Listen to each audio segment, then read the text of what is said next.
हम भारत के लिए हमें योगदान, जब हमारा जाति मुक्त भारत बड़ व्यवस्था युक्त भारत होगा, नहीं तो जो हमेशा ऐसा बटा रहेगा तो हम लोग स्वतंत्र तो हो जाएंगे, लेकिन भारत कभी सुपर पावर नहीं हो सकता है। हम लोग जातियों के अनुसार ही सब मूल्यांकन करते हैं।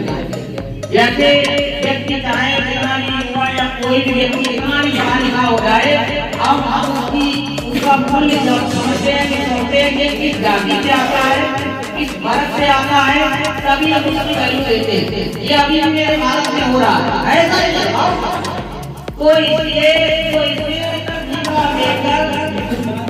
ने सहयोग नहीं कर रहे थे तो महात्मा गांधी बैठ गए तो डॉक्टर भीमराव अम्बेडकर ने जो है आरक्षण की लड़ाई लड़ी थी, तो उन्होंने कहा कोई बात नहीं, अंग्रेजों की हुकूमत यहाँ से हम ही सहयोग करेंगे भारत की तरफ से। सभी हमारे जितनी जातियाँ हैं, जो भी हमारा ओबीसी वर्ग और जो भी जनजाति में आते हैं उनको आरक्षण होना बहुत जरूरी है। तो इस तरह से डॉक्टर भीमराव अम्बेडकर की आपने देखा होगा कितनी अच्छी सोच थी। धीरे धीरे बताओ आज भी अगर हमारा भारत जातियों को और वर्ण व्यवस्था से मुक्त हो जाए तो कोई भी ऐसी ताकत दुनिया की नहीं है जो भारत को विकसित होने में रोक सके, सुपर पावर हो जाएगा। हम लोग क्या होते हैं कि कोई भी जाति का कोई भी धर्म का आगे बढ़ता है तो एक पीछे में लगे हुए हैं। वैसे ये जाति क्यों आगे बढ़ रही है, ये धर्म क्यों आगे बढ़ रहा है, ये ऐसा क्यों है, तो है लेकिन और व्यवस्था में लगे हुए हैं। लगाओ आपने देखते तुम लोग सभी लोग देखते होंगे सोशल मीडिया पे, सभी लोग एक्टिव रह रहे हो। आप सभी अमेरिका की, जापान की, चाइना की वीडियो उठा के देखिए, वहाँ पे जातियाँ नहीं है, वहाँ पे क्या नहीं है, जातियाँ नहीं है। इस तरह से हम लोग टाइटल लगाते हैं, कोई मौर्य लगाता है, कोई कुमार लगाता है, कोई चिंता है, भास्कर है, गोविंद है, शुक्ला है, और ढेर सारे टाइटल है, जिससे हम लोग कंसीडर करते हैं कि ये व्यक्ति किस कैटेगरी में आता है। लेकिन देशों में ऐसा नहीं है, वहाँ कोई टाइटल नहीं है, वहाँ जाति मुक्त है, व्यवस्था मुक्त किया काम कंट्री है। लेकिन हमारे देश में ऐसा हो रहा है।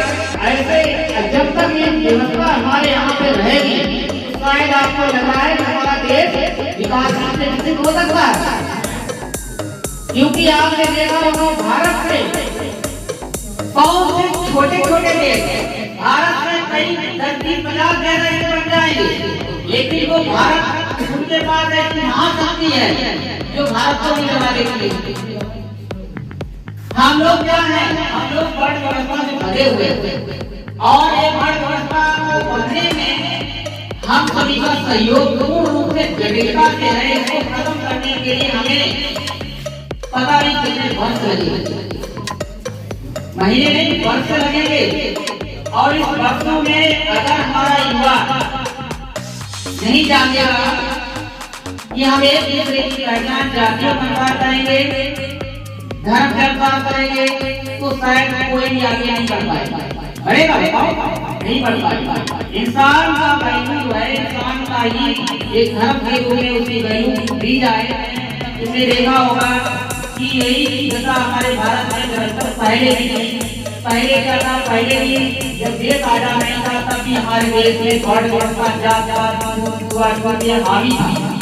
किसी का फायदा बाहर वाले लोग हमारे देश में आए, व्यापार करने के लिए आए और उन्हें व्यापार करने के बाद वो हमारे देश में ही बस गए और उन्होंने यहाँ पर अपना शासन रखा और शासन करके और हमारे देश को कमजोर करते चले।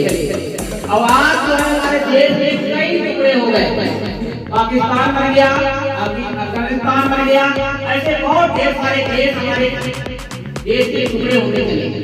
क्यों? आप लोगों ने कभी विचार किया? ये छियानवे वर्ण व्यवस्था जो हमारे देश में थी, बाहर वाले आए उनको अपना लिया और जो यहाँ पे थे उन्होंने कहा कि आप निचले जाति के दूर रहो, अगर गाँव में घुस गए तो उसमें ये करना पड़ेगा, वो करना पड़ेगा।